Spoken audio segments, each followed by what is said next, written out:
Eighth class social పటాల అధ్యయనం social grand test. First question, పటాలకు ఎంతటి చరిత్ర ఉంది? ఆప్షన్స్: ఏ 100 సంవత్సరాలు, బి 500 సంవత్సరాలు, సి చరిత్ర పూర్వకాలం నుండి, డి మొఘల్ కాలం నుండి. ఆప్షన్ సి చరిత్ర పూర్వం నుండి, చరిత్ర పూర్వకాలం నుండి. పటాల చరిత్ర అనేది చరిత్ర పూర్వకాలం నుంచే ప్రారంభమైంది.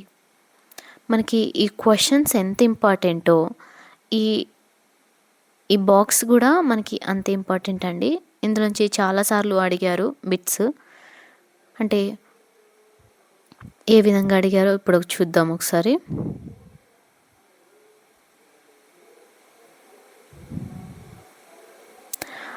ముదురు ఆకుపచ్చ. ముదురు అంటే డార్క్ గ్రీన్ అని అర్థం. ముదురు ఆకుపచ్చ అంటే అడవి. లేత ఆకుపచ్చ, లేత ఆకుపచ్చ అంటే గడ్డి భూములు. గోధుమ మట్టి రంగు అంటే వ్యవసాయానికి అనువైన భూమి అని. గోధుమ రంగన్న మట్టి రంగన్న వ్యవసాయానికి అనువైన భూమి అని. ఆకుపచ్చ రంగు నైసర్గిక పటాలు అంటే పంటలు సాగవుతున్న ప్రాంతం అని అర్థం. వ్యవసాయానికి అనువైన భూమి అంటే అక్కడ వ్యవసాయం చేస్తున్నారని అర్థం కాదండి, వ్యవసాయం చేయడానికి అనువుగా ఉంటుందని అర్థం. అదే నైసర్గిక పటాలు అంటే పంటలు సాగవుతున్నావు అంటే అక్కడ ఆల్రెడీ పంటలు పండిస్తున్నారు అంటే ఆ ప్లేస్ని ఆల్రెడీ వాళ్ళు యూజ్ చేస్తున్నారు అని అర్థం. ముదురు ఉదా అంటే పర్వతాలు, లేత ఉదా అంటే గుట్టలు. పసుపు పచ్చ టెట్లో అడిగారు ఈ బిట్స్. పీఠభూములు, చిత్తడి భూములు.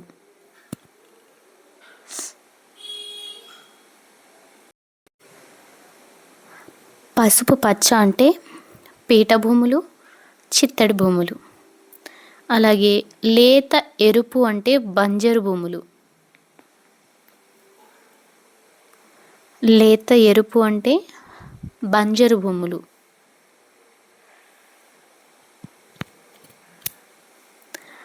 లేత నీలం. లేత నీలం అంటే లైట్ కలర్ అని అర్థం. ముదురు నీలం అంటే డార్క్ అని అర్థం. లేత నీలం అంటే చెరువులు, నదులు, కాలువలు, బావులు. అదే ముదురు నీలం అయితే సముద్రాలు, మహాసముద్రాలు అని.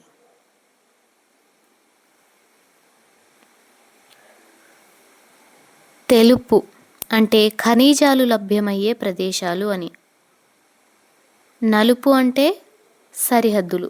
ఖనిజాలు లభ్యమయ్యే ప్రదేశం అంటే ఇప్పుడు బొగ్గు ఉంది, అది మనం ఖనిజమే కదా. సో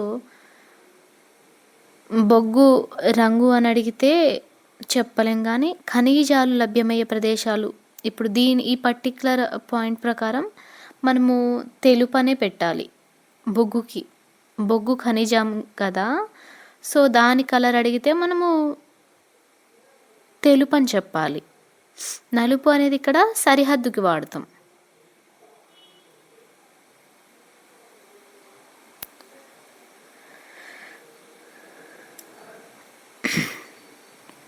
సెకండ్ క్వశ్చన్, చరిత్ర పూర్వకాలం నాటి భూమి, ఆకాశం వంటి చిత్రాలు ఎక్కడ లభించాయి అంటే options: Hampi, B Jawara Madhya Pradesh, C Ajanta, D Ellora. Option B correct answer. భూమి ఆకాశం వంటి చిత్రాలు మనకు మధ్యప్రదేశ్లోని జవోరాలో లభించాయి. థర్డ్ క్వశ్చన్, పురాణాల ప్రకారం భారతదేశం ఏ ద్వీపంలో ఉంది? భారతదేశం ఏ ద్వీపంలో ఉంది? ఆప్షన్స్: పుష్కర ద్వీపం, జంబూ ద్వీపం, సి కుషద్వీపం, డి శాఖద్వీపం. భారతదేశం అనేది జంబూ ద్వీపంలో ఉంది పురాణాల ప్రకారం. 4th క్వశ్చన్: అక్షాంశాలు, రేఖాంశాలు అనే భావనను ఉపయోగించడం ఎప్పుడు ప్రారంభమైంది?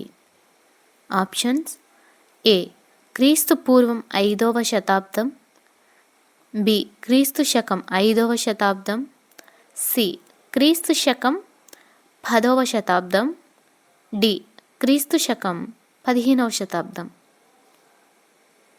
మనకి 5వ శతాబ్దం అనేది గుర్తుంటుంది, కానీ అది క్రీస్తు పూర్వమా క్రీస్తు శకమా అనేది ఒక్కొక్కసారి కన్ఫ్యూజ్ అయ్యే పరిస్థితి ఉంటుందండి. సో 1కి 2 సార్లు చూసుకోండి. క్రీస్తు శకం 5వ శతాబ్దం. క్రీస్తు శకం 5వ శతాబ్దం నుంచి అక్షాంశ రేఖాంశాలను బాగా ఉపయోగించారు ఎక్కువగా. 5th క్వశ్చన్: మొఘళ్ళ కాలంలో భారతీయులు ఎవరి విధానాన్ని అనుసరించారు? ఆప్షన్స్: ఏ గ్రీకులు, బి మధ్య ఆసియా వారు, సి చైనా వారు, డి రోమన్లు. ఆప్షన్ బి మధ్య ఆసియా వారు. మధ్య ఆసియా వారి పద్ధతులను భారతీయులు ఎక్కువగా ఉపయోగించారు. 6th క్వశ్చన్: సాత్విక్ ఇస్ఫహాన్ ఏమి తయారు చేశారు? Options: A globe, B atlas, C compass, D telescope. B atlas అనేది కరెక్ట్ ఆన్సర్. 7th క్వశ్చన్: ఇప్పటికీ లభిస్తున్న అతి పురాతన పటాలు ఎవరు రూపొందించారు? ఏ గ్రీకులు, బి సుమేరియన్లు, సి అరబ్బులు, డి రోమన్లు. కరెక్ట్ ఆన్సర్ బి సుమేరియన్లు. అతి పురాతనమైన పటాలు సుమేరియన్లు. సుమేరియన్లు మట్టి పలకలపై రూపొందించారు వారు ఫస్ట్ పటాలని.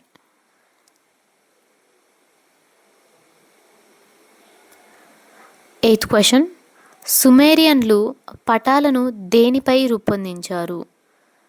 ఇప్పుడే చెప్పాం కదండి, సో గుర్తుంచుకోండి. ఆప్షన్స్: ఏ రాయి, బి కాగితం, సి మట్టి పలకలు, డి రాగి పలకలు.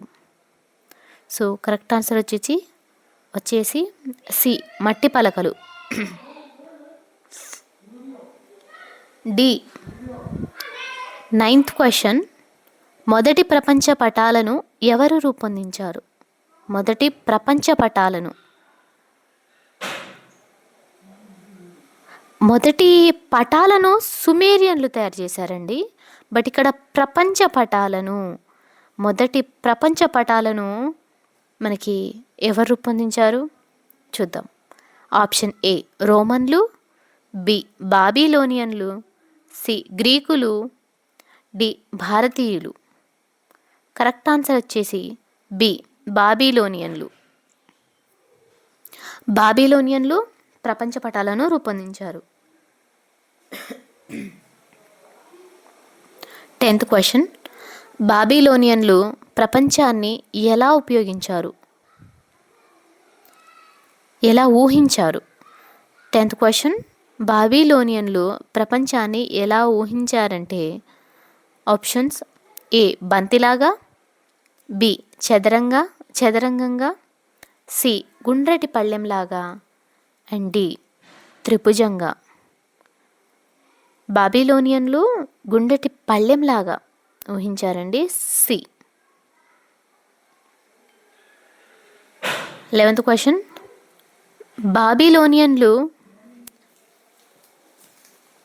బాబిలోనియన్ పటంలో మధ్యలో ఏ నగరాన్ని చూపించారు? పటం మధ్యలో ఏ నగరాన్ని చూపించారంటే options: Athens, B Rome, C Babylon, D Delhi. బాబిలోనియన్లు వాళ్ళు ఉండేది బాబిలోన్లేను కాబట్టి వాళ్ళు ఏమనుకుంటారు, వాళ్ళు ఉండే ప్రపంచమే పెద్దది అని ఊహిస్తారు కదా. సో వాళ్ళు కూడా అదే ఊహించారు. C Babylon.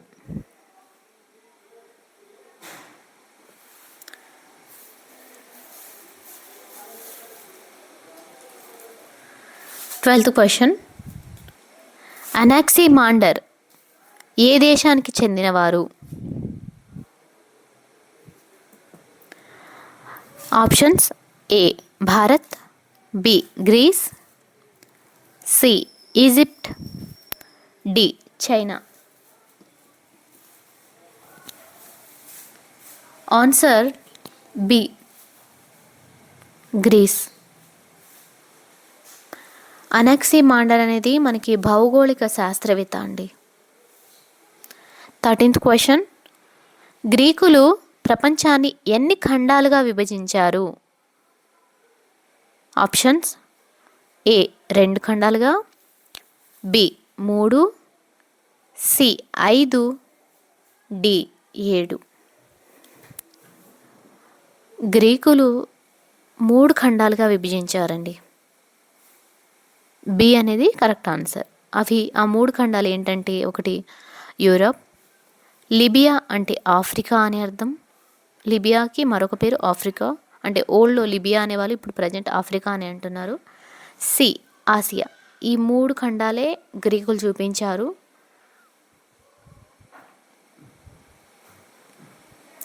14th question. గ్రీకుల ప్రకారం ప్రపంచాన్ని విభజించిన సముద్రం ఏది? గ్రీకుల ప్రకారం ప్రపంచాన్ని విభజించిన సముద్రం ఏది? ఆప్షన్స్: ఏ అరేబియా సముద్రం, బి హిందూ మహాసముద్రం, సి మధ్యధరా సముద్రం, డి బంగాళాఖాతం.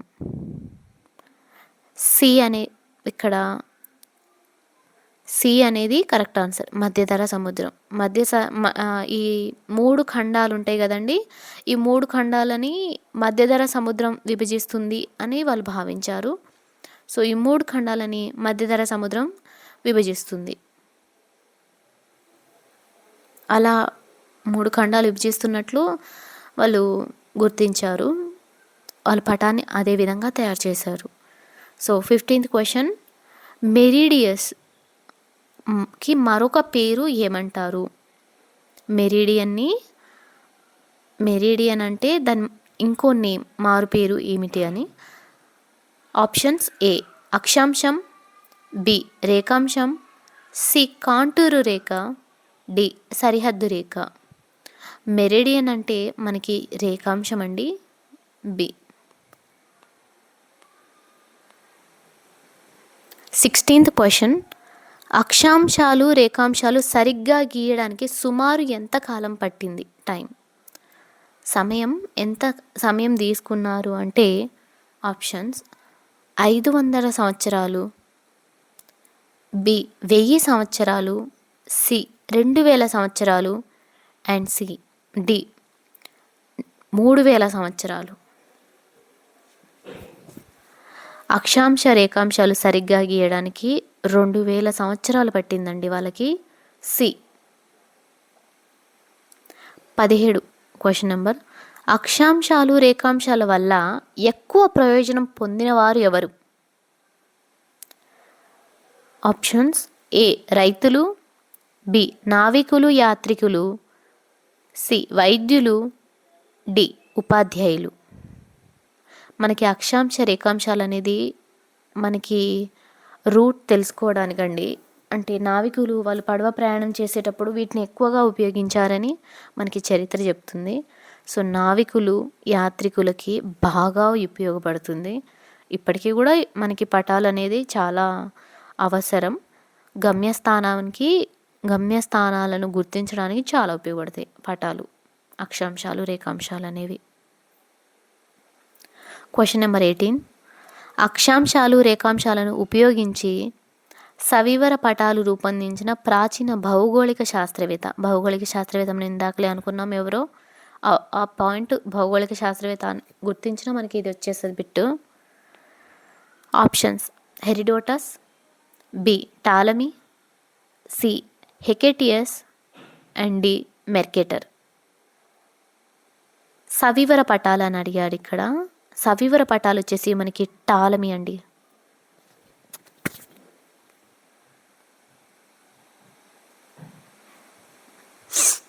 19th క్వశ్చన్, టాలమీ పటాలలో ఏ ప్రాంత తీరాల వివరాలు ఎక్కువ ఖచ్చితంగా ఉన్నాయంట? ఆప్షన్స్: ఆఫ్రికా లోపలి ప్రాంతాలు, యూరప్ మరియు తీర ప్రాంతాలు, C Australia, D America. Option B Europe and తీర ప్రాంతాలు. నావికులు ప్రదర్శించిన తీర ప్రాంతాలు స్పష్టంగా చూపించాడు. ఎవరు? టాలమీ. క్వశ్చన్ నెంబర్ 20, 1154 ప్రపంచ పటాన్ని రూపొందించిన అరబ్ పండితుడు ఎవరు? Option A Ibn Battuta, B al Idrisi, C al Biruni, D al Masudi. Option B al Idrisi అండి. క్వశ్చన్ నెంబర్ 21, ఆల్ ఇద్రసి రూపొందించిన ప్రపంచ పటం ఏ భాషలో ఉంది? మనం ఆల్ ఇద్రసి మనం చూసాం కదండి, ఇక్కడ పైననే ఆల్ ఇద్రసి ఎక్కడి నుంచి వచ్చారు? అరబ్ పండితుడు అని మనం చెప్పాం కదా. సో తనకి వచ్చిన లాంగ్వేజ్ కూడా మనం ఏమని అన్గెస్ చేయొచ్చు? Options: A Greek, B Latin, C Arabic and D సంస్కృతం. సో అరబిక్ అండి. ఆల్ ఇద్రసి ఇక్కడ ఆల్ ఇద్రసిలో అరబిక్లో Arabic.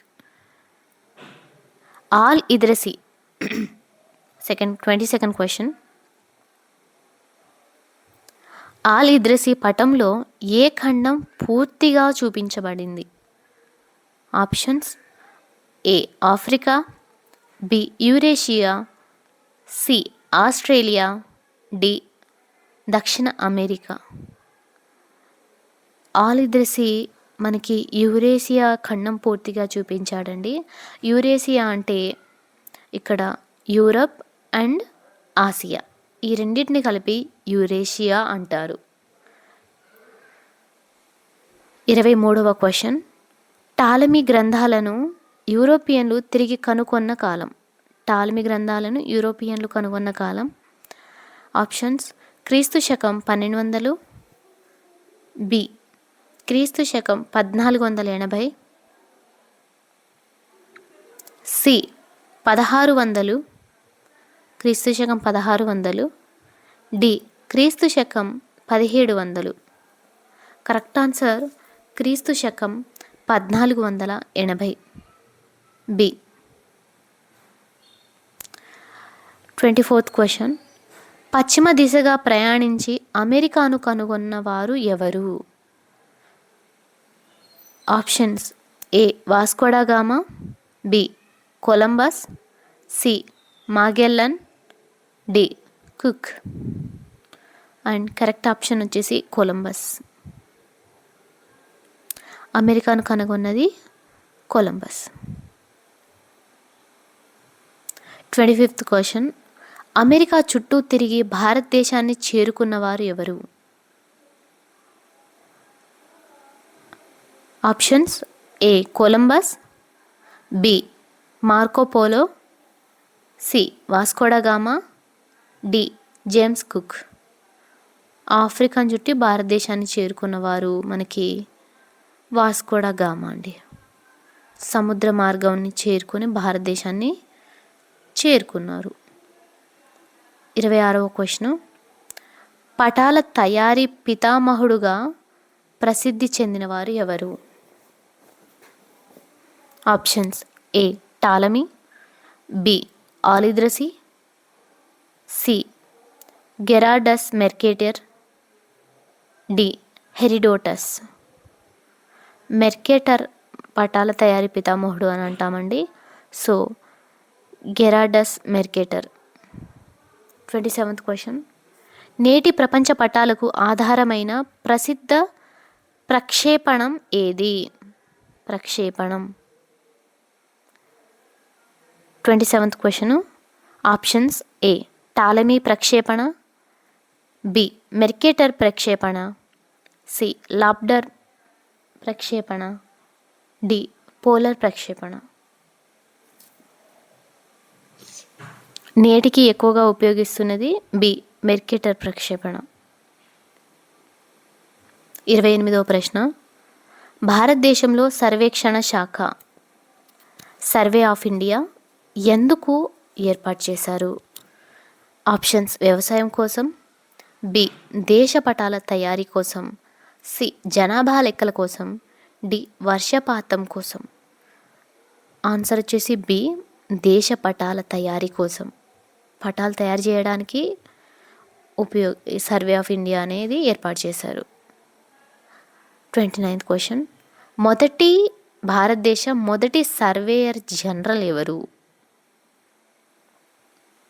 Options: A William Lambton, B James Rennell, C George Everest, D Mercator. James Rennell అండి మొదటి surveyor general. 30. Question number 30. Great trigonometrical సర్వేను ప్రారంభించింది ఎవరు?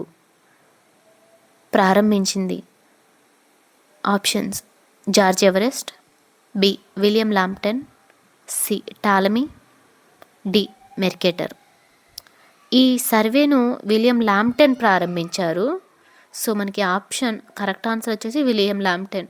ఎండ్ చేసింది మాత్రం George Everest. Question number 31. Great trigonometrical సర్వేను పూర్తి చేసిన వారు? ఇప్పుడే చెప్పాము జార్జ్ ఎవరెస్ట్. సో ఆప్షన్స్ కూడా చూద్దాం. James Rennell, B George Everest, C Ptolemy and D Columbus. ఈ సర్వేను పూర్తి చేసింది మొదలుపెట్టిందేమో విలియం అండి, పూర్తి చేసింది George Everest. B correct answer. Everest శిఖరానికి ఆ పేరు ఎవరి పేరు మీదుగా పెట్టారు? Options: William Lambton, B George Everest, C Mercator and D Ptolemy. ప్రారంభించింది విలియం లాంప్టన్ అయినప్పటికీ దాన్ని పూర్తి చేసింది జార్జ్ ఎవరెస్ట్ కాబట్టి జార్జ్ ఎవరెస్ట్ పేరు మీదుగా ఎవరెస్ట్ అనే పేరు వచ్చిందండి. B correct answer. శాస్త్రీయంగా కొలిచారు కాబట్టి.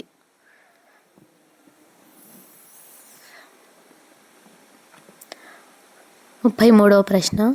ఒకే అంశాన్ని చూపించే పటాలను ఏమంటారు? ఆప్షన్స్: ఏ రాజకీయ పటాలు, బి భౌతిక పటాలు, సి విషయ నిర్దేశిక ఆర్ థీమాటిక్ పటాలు, డి రహదారి పటాలు. ఆప్షన్ సి అనేది కరెక్ట్ ఆన్సర్ అండి. ఇక్కడ ఒకే అంశాన్ని చూపిస్తాయి. ఇప్పుడు సపోజ్గా జనాభా గురించి అడిగితే జనాభా గురించి మాత్రమే చెప్తుంది, జనసాంద్రత గురించి మాత్రమే చెప్తుంది. అట్లా పర్టికులర్ ఒక టాపిక్ గురించి మాత్రమే చెప్తుంది. రాజకీయ పటాలు వేరే చాలా చెప్తాయండి, భౌతిక పటాలు కూడా చాలా వాటి గురించి చెప్తాయి. అట్లా ఈ విషయ నిర్దేశక పటాలు ఆర్ థిమాటిక్ పటాలు అయితే ఒక టాపిక్ గురించి మాత్రమే చెప్తాయి, ఏదో ఒక టాపిక్. అట్లా సి కరెక్ట్ ఆన్సర్. 34వ ప్రశ్న. కొండలు, నదులు, పీఠభూములను చూపించే పటాలు ఏవి? భౌతిక పటాలండి. ఆప్షన్స్: రాజకీయ పటాలు, భౌతిక పటాలు, సి వాతావరణ పటాలు, డి జనాభా పటాలు. సారీ అండి, బై మిస్టేక్ ఆన్సర్ ఫస్ట్గా వచ్చేసింది. బి భౌతిక పటాలు కరెక్ట్ ఆన్సర్. ఆప్షన్స్ చెప్తాను.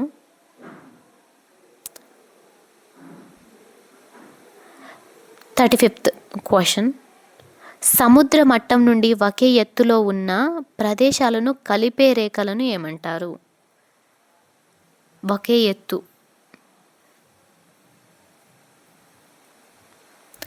ఆప్షన్స్: ఏ సరిహద్దు రేఖలు, బి కాంటూర్ రేఖలు, C రేఖాంశాలు, D అక్షాంశాలు.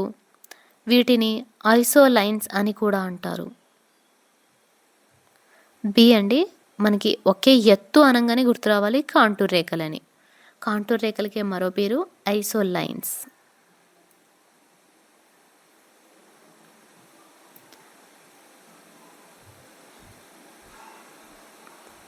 36th question, contour రేఖలకు మరో పేరు ఏమిటి?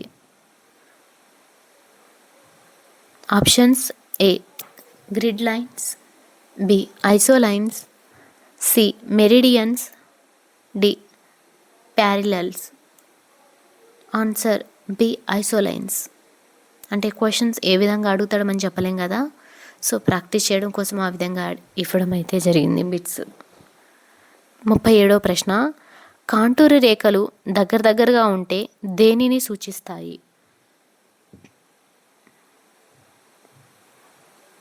ఒకటే గుర్తుపెట్టుకోవాలండి, ఇక్కడ దగ్గరగా ఇచ్చిందంటే మనం దూరం అని అనుకోవాలి.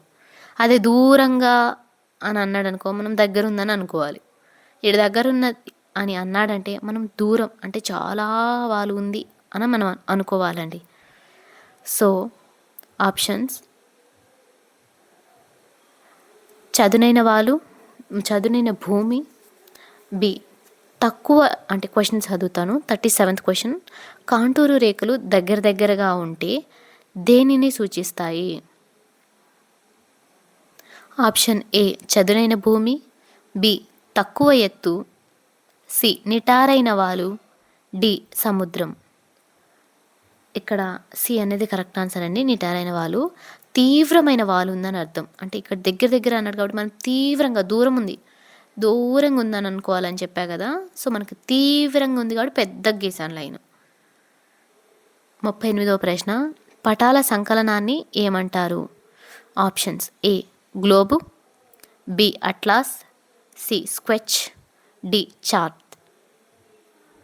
బి అట్లాస్ అండి కరెక్ట్ ఆన్సర్. అనేక పటాల సమాహారమే అట్లాస్. 39వ ప్రశ్న, విమానాలు, హెలికాప్టర్ ద్వారా తీసిన భూ ఉపరితల చిత్రాలను ఏమంటారు?